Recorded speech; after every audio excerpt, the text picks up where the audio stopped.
তো ফাইনালি হাজির হয়ে গেলাম টপ 5 ফোন নিয়ে, স্পেশালি যাদের বাজেট 20 বা 22 এর মধ্যে, তাদের জন্য আজকের এই ভিডিওটা কিন্তু খুবই খুবই স্পেশাল হতে যাচ্ছে। গত ভিডিওতে আমি 30,000 টাকার ভিতর 3টা ফোন আপনাদেরকে সাজেস্ট করেছিলাম এবং ওইখানে কিন্তু আপনারা বেশ সাড়া ফেলেছিলেন। তবে আপনারা অনেকেই আমার চ্যানেলটা এখনো সাবস্ক্রাইব করেনি, অবশ্যই বলবো চ্যানেলটা সাবস্ক্রাইব করে আমার পাশেই থাকুন। চলুন মূল ভিডিও শুরু করা যাক। 5টা ফোনের ভিতর প্রথমে যে ফোনটার কথা বলবো এটা হলো Motorola G45 5G ফোনটা, যেটা 8GB 128GB ভ্যারিয়েন্টটি 20,000 টাকার ভিতর বর্তমান পাওয়া যাচ্ছে।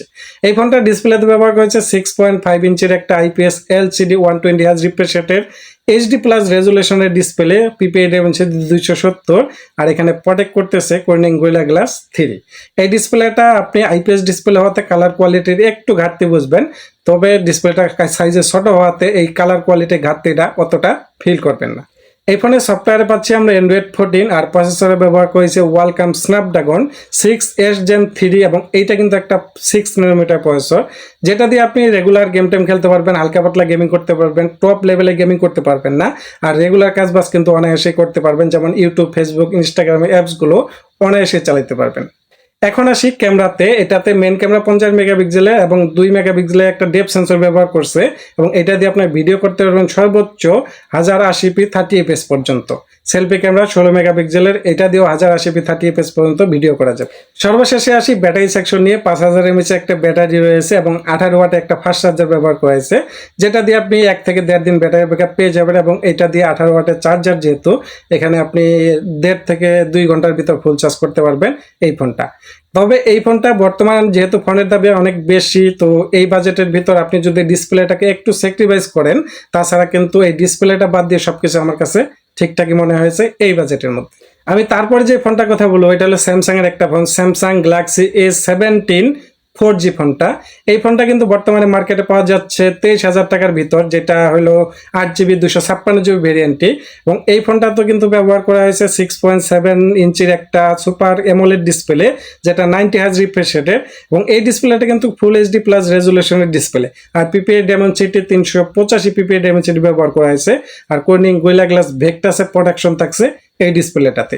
এই ডিসপ্লেটা খুবই ভালো একটা ডিসপ্লে হবে, যেহেতু super AMOLED display, colour quality খুবই ভালো হবে এবং স্মুথ একটা ডিসপ্লে পাবেন আপনারা, এটা অনায়াসে বলা যায়। তো ডিসপ্লের কালার কোয়ালিটি কোনো রকমের ঘাটতি থাকবে না। এই ফোনটা সফটওয়্যারে ব্যবহার করেছে Android 15, এবং এইখানে কিন্তু One UI 7 ব্যবহার করা হয়েছে, আর প্রসেসরে ব্যবহার করেছে MediaTek Helio G99, এবং এইটা কিন্তু একটা 6 nanometer প্রসেসর।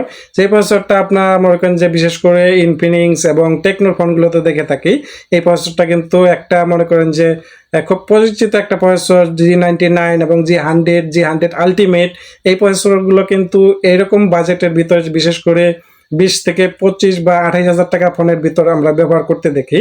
তো এই প্রসেসরগুলো আসলে গেমিং কোনো প্রসেসর না, এগুলো দিয়ে আপনি হালকা পাতলা গেমিং করতে পারবেন।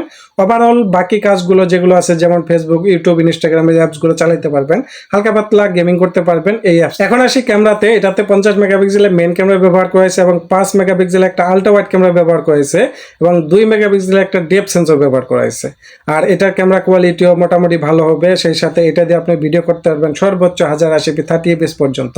সর্বশেষে আসে এটা ব্যাটারি সেকশনে। এটা ব্যাটারিতে 5000 mAh একটা ব্যাটারি ব্যবহার করেছে, এবং এটাকে চার্জ করার জন্য দেওয়া হয়েছে 25 ওয়াটের একটা ফাস্ট চার্জার। এই ফোনটা বর্তমানে 8GB 256GB ভেরিয়েন্টটি পাওয়া যাচ্ছে 23,000 টাকায়। তো এই বাজেটে এই 23,000 টাকার ভিতর বর্তমানে এই ফোনটা নেওয়াটা অনেকটাই ভ্যালু ফর মানি আমি মনে করি। আমি 3 নম্বর যে ফোনটার কথা বলবো এটা হলো Redmi Note 15 4G ফোনটা। এই ফোনটাও কিন্তু বর্তমানে 8GB 256GB ভেরিয়েন্টটি মার্কেটে 23,000 বা 22,000 এর মধ্যে কিন্তু পাওয়া যাচ্ছে। এই ফোনটা কিন্তু আসলে রেডমি সিরিজের ফোনগুলো কিন্তু আমরা জাতীয় ফোন বলে থাকি। এই জাতীয় ফোন বলার কারণ হলো এটার পারফরমেন্স এবং এই ফোনের বাজেট। তো এই ফোনটাতে কি কি ব্যবহার করেছে এটা দেখে নেওয়া যাক। এই ফোনটা ডিসপ্লেতে ব্যবহার করা হয়েছে 6.77 ইঞ্চির একটা অ্যামোলেড ডিসপ্লে, যেটা 120Hz রিফ্রেশ রেটের এবং ফুল HD+ রেজুলেশনের একটা ডিসপ্লে এখানে ব্যবহার করা হয়েছে। আর পিপিআই ডাইমেনসিটি ব্যবহার করেছে 388 পিপিআই ডাইমেনসিটি, কর্নিং গোরিলা গ্লাসের সাপোর্ট থাকছে, এবং এটাতে কর্নিং গোরিলা গ্লাস ভেক্টাসের প্রোটেকশন থাকছে এই ডিসপ্লেটাতে। তো ডিসপ্লেটা খুবই ভালো একটা ডিসপ্লে, কালার কোয়ালিটি অবশ্যই ভালো হবে, এবং এই ডিসপ্লেটা ব্রাইটনেস ব্যবহার করা হয়েছে 3200 নিটস ব্রাইটনেস ব্যবহার করে, যেটা ইনডোর এবং আউটডোরে অনায়াসে ব্যবহার করতে পারবেন। এই ফোনটা সফটওয়্যার পাচ্ছি Android 15 এবং এটা প্রসেসর ব্যবহার করেছে MediaTek Helio G100 Ultimate, যেটা 6 ন্যানোমিটার প্রসেসর। ওই যে আমি একটু আগে বলেছিলাম যে G99 এবং G100 Ultimate এগুলো কিন্তু সেম প্রসেসর, হালকা একটু রিফাইন করে আনা হয়েছে G99 এর চাইতে। আসলে পারফরমেন্সে কিন্তু আহামরি কোনো আপনি চেঞ্জ পাবেন না। তবে এই ফোনটাতে কিন্তু ক্যামেরাতে চমক রয়েছে। 108 মেগাপিক্সেলের একটা মেইন ক্যামেরা ব্যবহার করেছে এখানে, এবং এটাতে 0.8 মেগাপিক্সেল একটা ডেপথ সেন্সর ব্যবহার করেছে, এবং এটা দিয়ে আপনি ভিডিও করতে পারবেন সর্বোচ্চ 1080p 60 fps পর্যন্ত। আর সেলফি ক্যামেরা ব্যবহার করেছে এখানে 20 মেগাপিক্সেল একটা সেলফি ক্যামেরা ব্যবহার করেছে, এটা দিয়ে আপনি ভিডিও করতে পারবেন সর্বোচ্চ 1080p 30 fps পর্যন্ত। তো ক্যামেরা কোয়ালিটি ভালো হবে, যেহেতু এখানে 108 মেগাপিক্সেলের একটা ক্যামেরা ব্যবহার করা হয়েছে। এই ফোনটাতে ব্যাটারিতে ব্যবহার করেছে 6000 mAh একটা ব্যাটারি এবং 33 ওয়াটের একটা ফাস্ট চার্জার ব্যবহার করা হয়েছে, যেটা ব্যাটারি ব্যাকআপ অনায়াসে 1.5 থেকে 2 দিন পেয়ে যাবেন।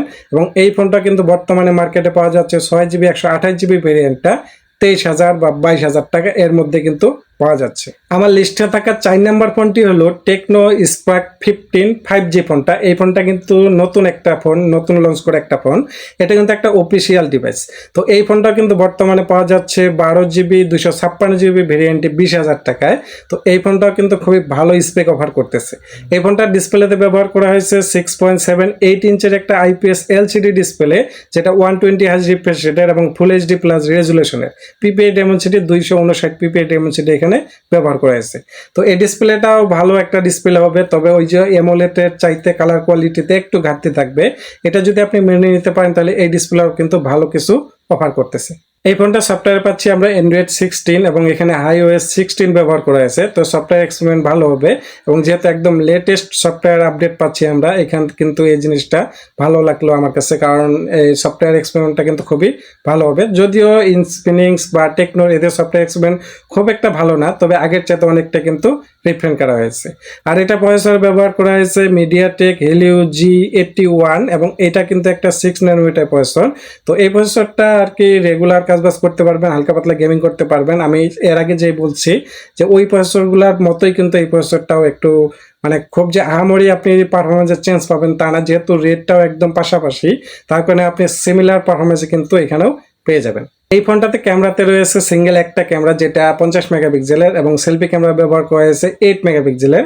এটাতে আপনি ভিডিও করতে পারবেন সর্বোচ্চ 1080p 30 fps পর্যন্ত। এই ফোনটাতে কিন্তু ব্যবহার করেছে 7000 mAh একটা বড় ব্যাটারি, এবং এখানে চার্জ করার জন্য দেওয়া হয়েছে মাত্র 18 ওয়াট একটা ফাস্ট চার্জার। দেখেন 7000 mAh এর একটা ব্যাটারির সাথে মাত্র 18 ওয়াট একটা ফাস্ট চার্জার, এটা একেবারেই বেমানান। কারণ এখানে এটাকে চার্জ করতে গেলে এই চার্জার দিয়ে মোটামুটি 3 হইতে 4 ঘন্টা সময় লেগে যাবে। তো অবশ্যই এখানে 40 বা 45 ওয়াটে একটা চার্জার ব্যবহার করা দরকার ছিল। তো এই তাহলে মনে করেন যে এই ব্যাটারিটার সাথে অনেকটাই ম্যাচিং হইতো। এই ফোনটা কিন্তু 12GB 256GB ভেরিয়েন্টটি বর্তমানে 20,000 টাকার ভিতর পাওয়া যাচ্ছে। আমি সর্বশেষ যেই ফোনটার কথা বলবো এটা হলো Helio 95, এবং এই ফোনটা কিন্তু বর্তমানে Helio কিন্তু বেশ ভালো ভালো স্পেকের ফোন অফার করতেছে। তো যেহেতু ফোনের দাম একটু বেশি, এই ব্র্যান্ড ভ্যালুর কারণে মূলত এই ফোনগুলো আসলে কম দামে পাওয়া যাচ্ছে। একবারে স্পেক যে খারাপ অফার করতেছে তাও কিন্তু না। তো এই ফোনটা কিন্তু বর্তমানে পাওয়া যাচ্ছে 8GB 128GB ভেরিয়েন্টে 20,000 টাকায়। তো এই ফোনটার ডিসপ্লেতে ব্যবহার করা হয়েছে 6.67 ইঞ্চির একটা IPS LCD ডিসপ্লে, যেটা 120Hz রিফ্রেশ রেটের, এবং PPI Dimensity ব্যবহার করা হয়েছে 395 PPI Dimensity। তো এই ডিসপ্লেটাও ওই কালার কোয়ালিটি মোটামুটি ভালো হবে, আহামরি যে একদম ভালো হবে তা না, আবার একবারে খুব যে খারাপ হবে তাও না। আপনি যদি রেগুলার পারফরমেন্সের জন্য নেন তাহলে ঠিকঠাক আছে। এই ফোনটা সফটওয়্যার পাচ্ছি Android 15, আর এখানে প্রসেসর ব্যবহার করেছে MediaTek Helio G100 এবং এটাও একটা 6 ন্যানোমিটার প্রসেসর। তো আমি আপনাদেরকে যে ফোনগুলো সাজেস্ট করলাম এতক্ষণ সবগুলোর পারফরমেন্স কিন্তু সিমিলার হবে, কারণ হলো সিমিলার প্রসেসরই কিন্তু এখানে ব্যবহার করেছে, একদম হাই লেভেলের কোনো প্রসেসর ব্যবহার করা হয়নি। আর যেহেতু ফোনের দাম একটু কমের কথা বলছি, যেমন 20,000 বা 22,000 টাকার ভিতর, সেক্ষেত্রে এর চাইতে ভালো প্রসেসর আশা করাটাও বোকামি হবে। ক্যামেরাতে পাচ্ছি 50 মেগাপিক্সেলের একটা ক্যামেরা এবং 2 মেগাপিক্সেলের একটা ম্যাক্রো শুটার ব্যবহার করেছে, এবং এটা দিয়েও ভিডিও করা যাবে সর্বোচ্চ 1080p 30 fps পর্যন্ত, এবং সেলফি ক্যামেরা 32 মেগাপিক্সেলের। এই ফোনটা ব্যাটারিতে ব্যবহার করা হয়েছে 5000 mAh একটা ব্যাটারি এবং চার্জ করার জন্য দেওয়া হয়েছে 33 ওয়াট একটা ফাস্ট চার্জার। এই ফোনটা 8GB 128GB বর্তমানে পাওয়া যাচ্ছে 20,000 টাকায় এবং এটা কিন্তু অফিসিয়াল ফোন। তো এখানে কিন্তু আমি টোটাল আপনাদেরকে 3টা অফিসিয়াল ফোন সাজেস্ট করছি এবং 2টা আনঅফিসিয়াল ফোন সাজেস্ট করছি এবং এই ফোনগুলোর মধ্যে আপনার সাথে কোনটা যায়, আপনি কোনটা নেবেন এবং আপনার ব্র্যান্ড ভ্যালু দেখবেন নাকি স্পেক দেখবেন সেটা অবশ্যই আপনারা এই ভিডিও দেখলেই বুঝতে পারবেন এবং আপনিই কিন্তু সিলেক্ট করতে পারবেন যে আপনার জন্য কোন ফোনটা ভালো হবে। তো আজকের ভিডিওটা এই পর্যন্ত। যদি ভিডিও ভালো লেগে থাকে অবশ্যই চ্যানেলটা সাবস্ক্রাইব করে আমার পাশে থাকবেন।